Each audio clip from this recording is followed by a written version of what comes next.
Just get. Thank you so much for everybody that joined in the short notice. I see there's a lot of big leaders on this call, and I appreciate it. It's something that we really need, is to get all of these leaders together more.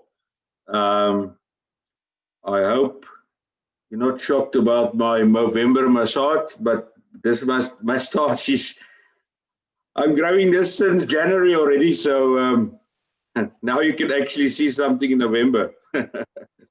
So yes, guys, welcome.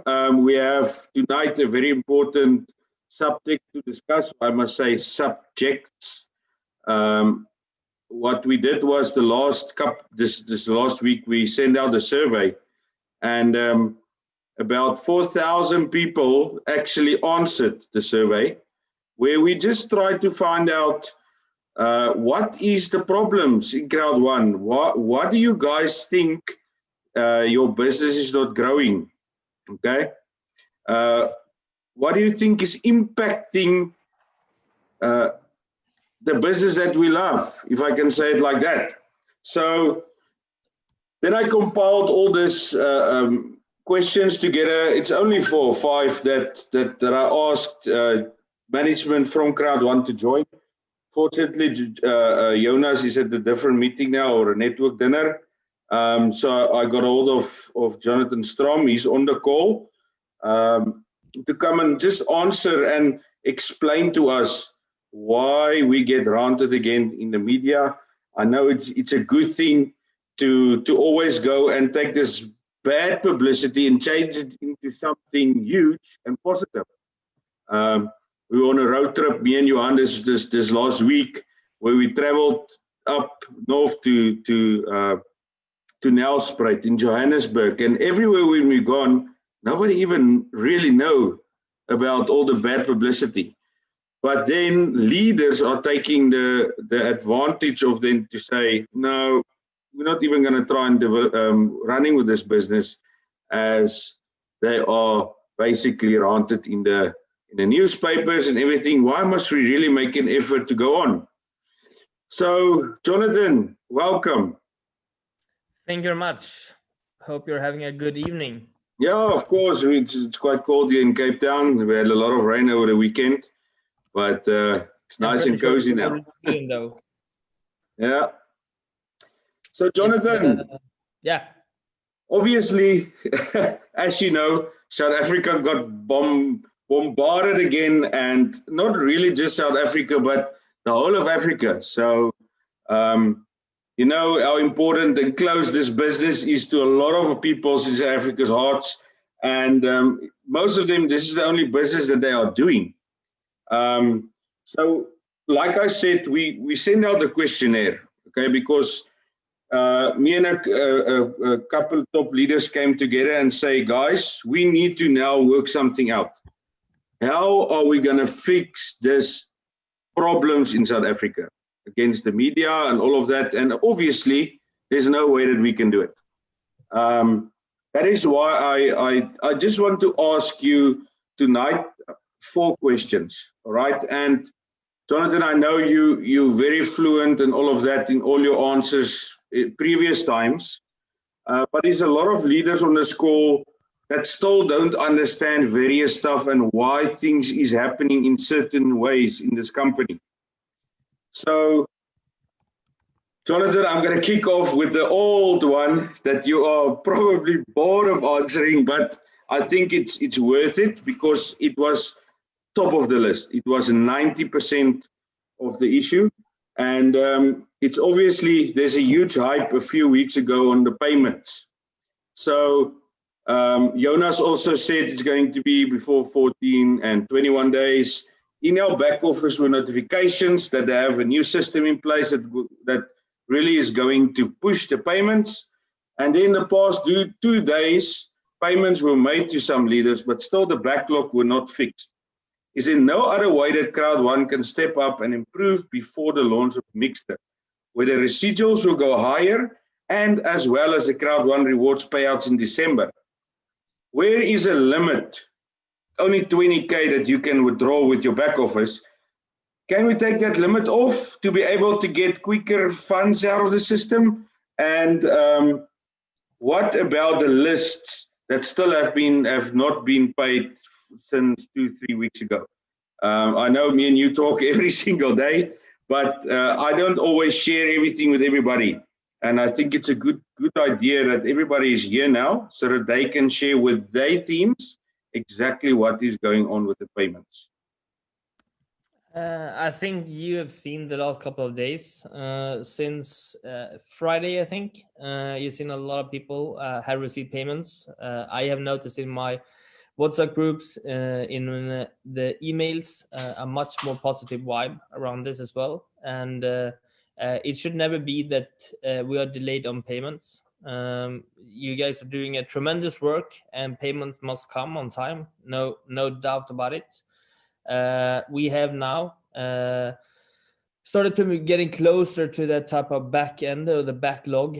We will keep working on that one to have everything sorted before the event on the 14th. So if there's anyone, just wait until Wednesday if you have still not received, after the 21 days. Let me know, and I will then forward those ones to the finance department. I've been in multiple discussions with Jonas about this. We have sitting down discussing this and how important it is that people are getting the money that they have worked hard for. So this is, as I wrote to you as well, I will not sleep until this is sorted. I have no other things on my priority list that is higher than this, and that is the only thing I'm focusing on at the moment. Everyone who sent any type of message to me, I have sent those ones to the finance department as reminders or as the first time. So they're always ending up with the finance department. But what is happening now is that we're starting from the back and then moving forward to today's date. So all the old ones will be clear. I got a few questions from people saying that mine was not paid, but I see that other people's payment was done. That is even earlier. That is because there is more than one person, of course, working with this. So there might be that they have started from different timestamps, and that is the reason. But the plan, of course, is to start from the old ones and then move forward. So everything will be sorted. We have seen articles saying that the company are going bankrupt, and we're leaving, I think, up to 1 billion euros in debt. I was laughing, and then I sent those ones to our legal team. So the legal team, of course, sent a pretty nasty email to the newspapers, all the newspapers that posted anything about basically anything based on the BBC report.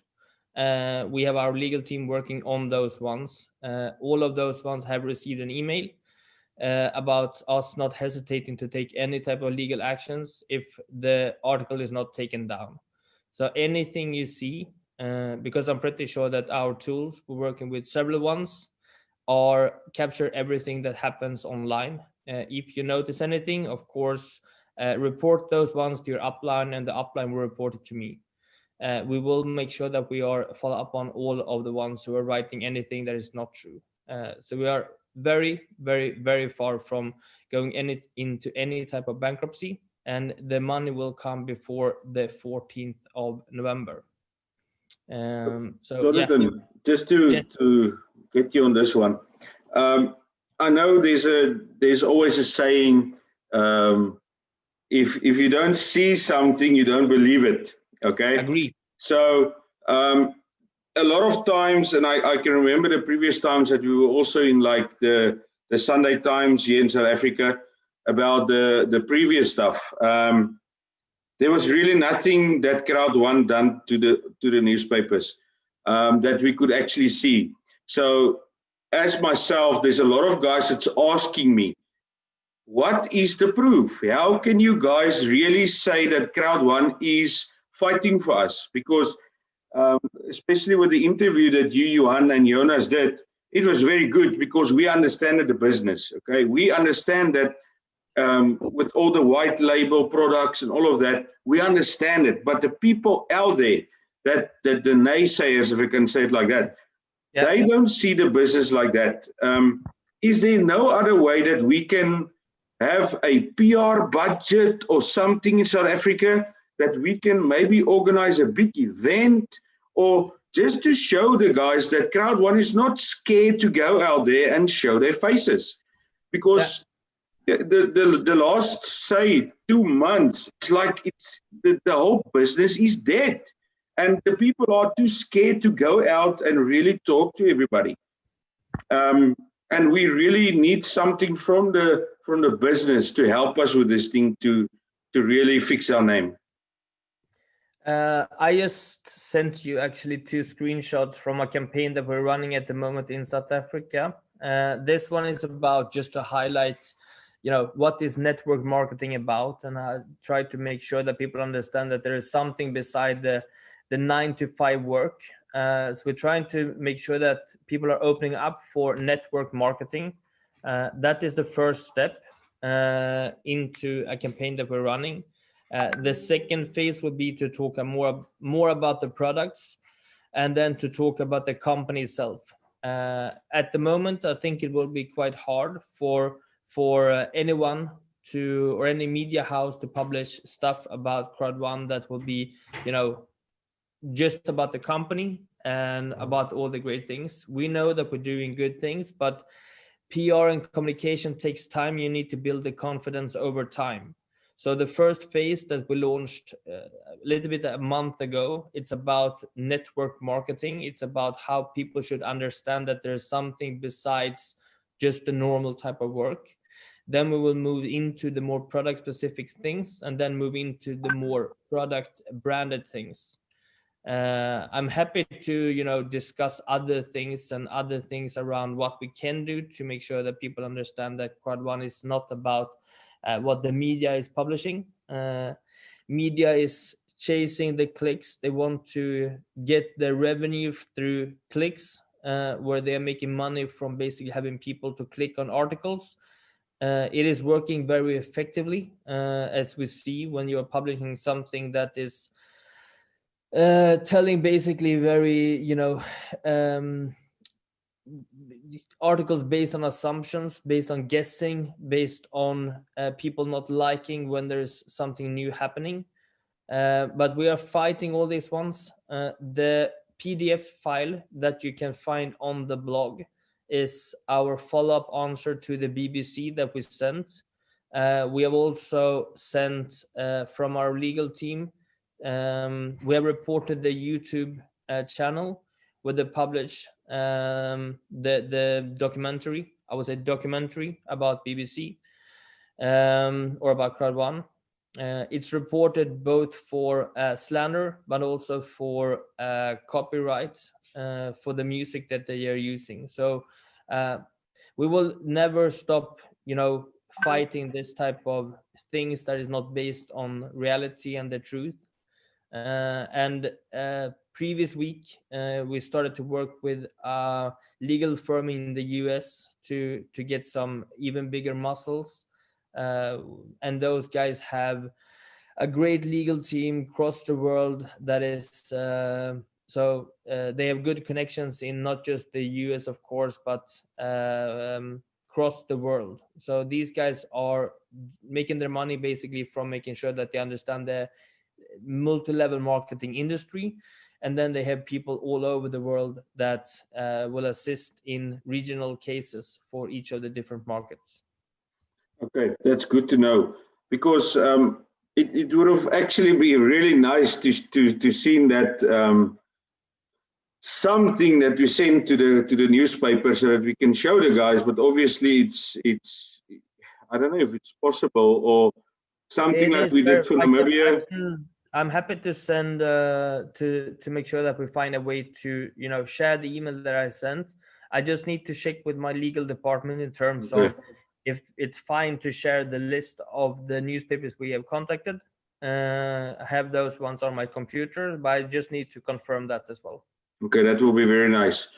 Yeah. Okay, Jonathan, because the hype is huge. This week is supposed to be a good week for us. It's like what we all waited for. And there's a lot of excitement in some of the groups. And I want to tell everybody that's online here, 331, all of you guys, that we all know CROWD1 is our baby. CROWD1 is what we worked so hard for, and Mixter is all around it, and we know all the profit pools just going to fill up from Mixter. So we must build confidence again, guys. We have the company at our backs. Yes, Jonathan, he just told us the company got our backs. I've got a call from a guy in Kenya, I must say, Jonathan. He asked me, what if something happens to me in Kenya? Will I go to jail? So I think there's a few Kenyans also online today. Is there anything that you can say about that? Yeah, for sure. I have presented my recommendations to the board of the company.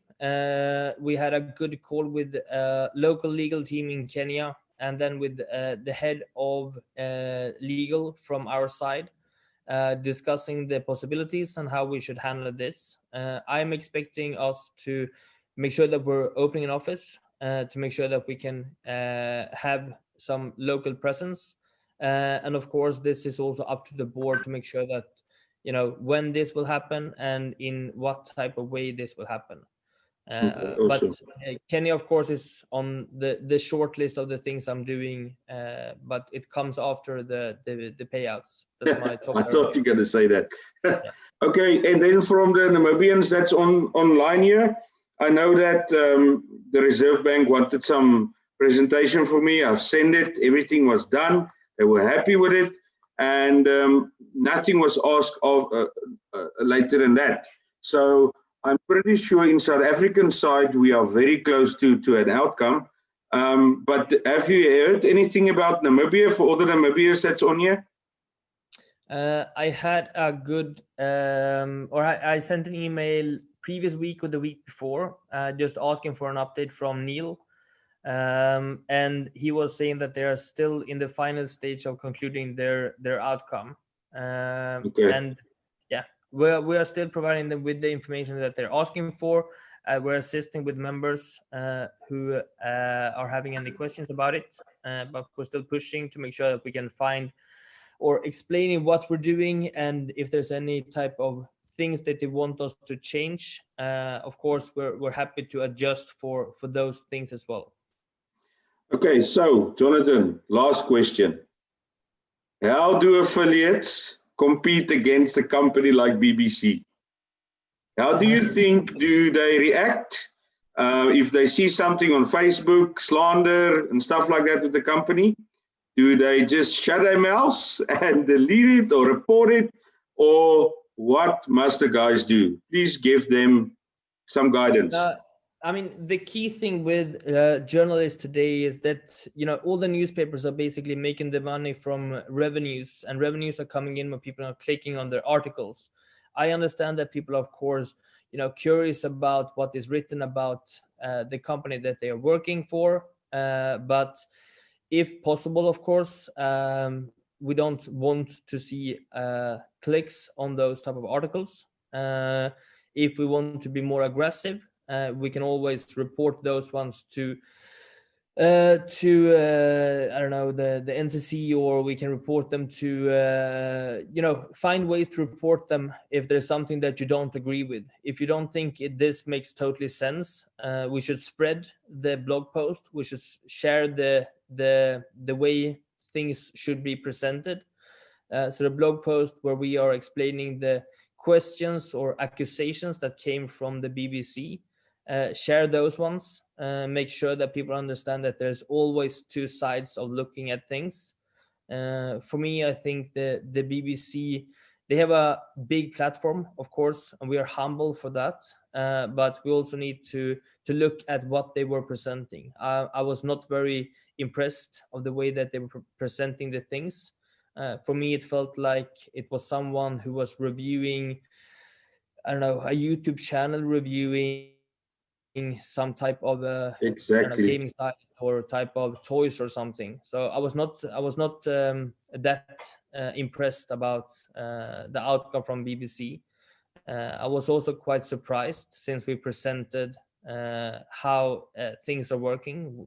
Of course, there are, life trends and safer and plenty of other things in the world are white label products, and there's nothing about that we are hiding. It's something that we should be proud about. And the same thing with the magazine, which was ridiculous when they were asking about the magazine not being a genuine product. So I don't know. There's always two sides of the stories. If you guys, of course, want to be more active, it's always possible to report those newspapers who are presenting things that are based on the wrong information.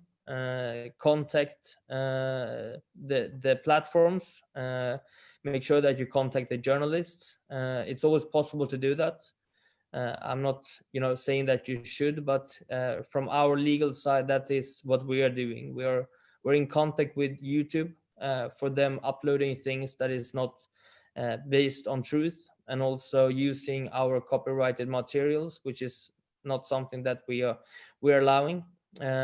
So you as members, you have tools as well to do similar things.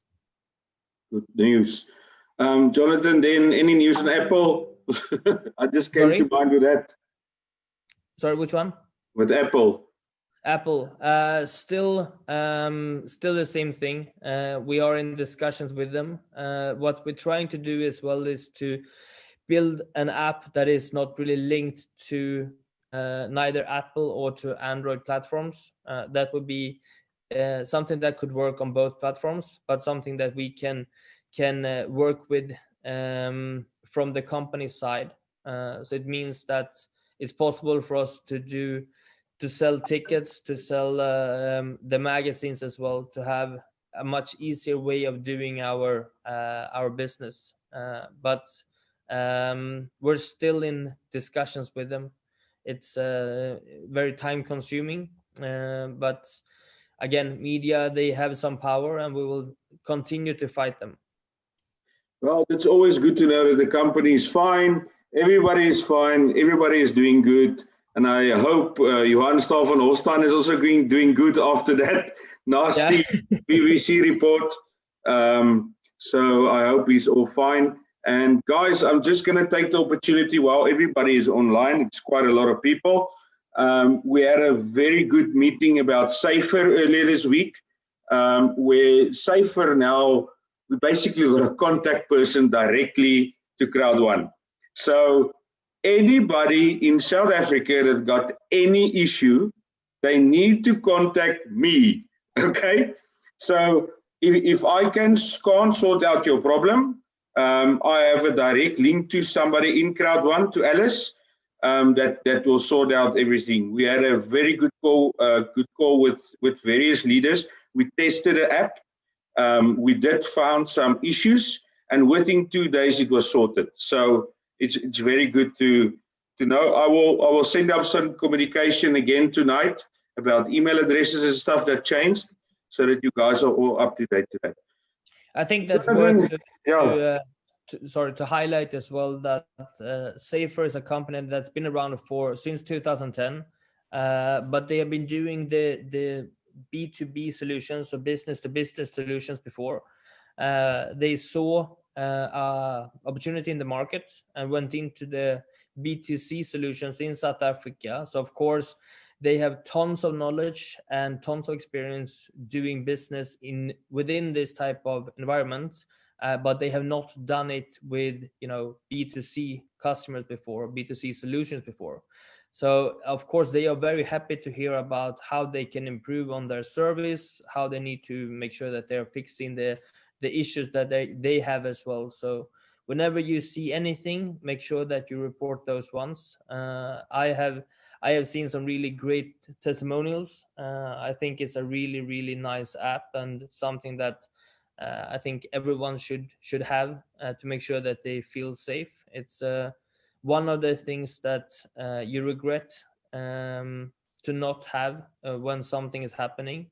And it's a strange product because you don't really want to use it, because you should never be in those situations. But unfortunately, the world is not looking like that. Okay, that's good to know, because I just seen a message that one of the guys sent, Jonathan. I'll get back to that. But like our road trip that we were at the mine, there were 250 people in the hole. There were actually more than that was allowed. And I wanted to show them exactly how the safer work, because there's a lot of people that's working in the mine at night shift, and their wives is alone. And I showed the app to them. I pressed the panic button. Guys, within 5 seconds, they phoned me. And I actually put the microphone on my speaker. And they were so professional over the phone. They asked me, is everything okay, Mr. Spies?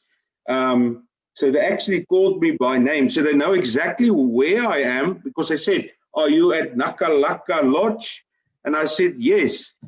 So guys, we really need to drive safer in South Africa. CROWD1 brought us out for a specific reason, is to keep our affiliates safe.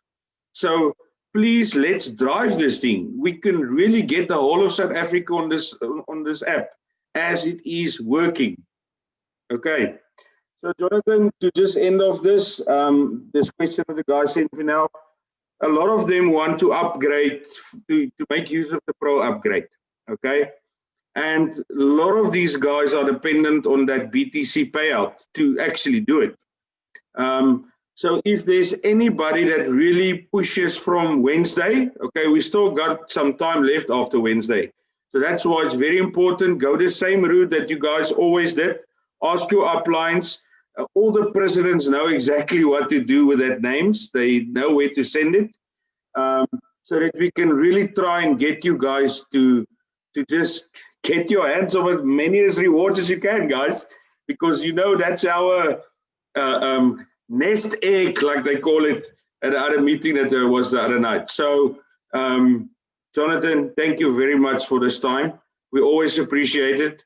I hope everybody as well enjoyed it tonight, just to lift you a bit up. You know, you always get a new sort of power if you know the companies behind you, and confidence of really changing a bad thing into a good thing. Yeah, I'm 100% confident. I'm super happy to be standing in front of any camera to answer any type of questions about CROWD1, and I don't care if it's the Standard or the BBC. The only thing I'm focusing on right now is the payments, to sort those ones. Otherwise, I will see you on the 14th on the event. So make sure that you register. Make sure that your downlines register, to make sure you have your prospect watching the event as well, because it's going to be a really nice event. Tons of important information, really focusing, of course, on the Mixter launch, to make sure that you understand everything about what is needed to do with Mixter, how it's working, and of course, to talking about the entrepreneurial package as well, Mindo as it's called. So make sure that you are watching on the 14th. Thank you very much, Jonathan. Guys, have an awesome evening. We see you all in the week. We're gonna have presentations every night this week. I'm back again. So tune in to Renz and Angelo, 2 o'clock every single day. Remember, the time has changed. So it's 2 o'clock. Derek, 7 o'clock every single night. So guys, let's build this business. We start over like it's a new day, a new time, and let's kick this week's butt. Cheers, guys.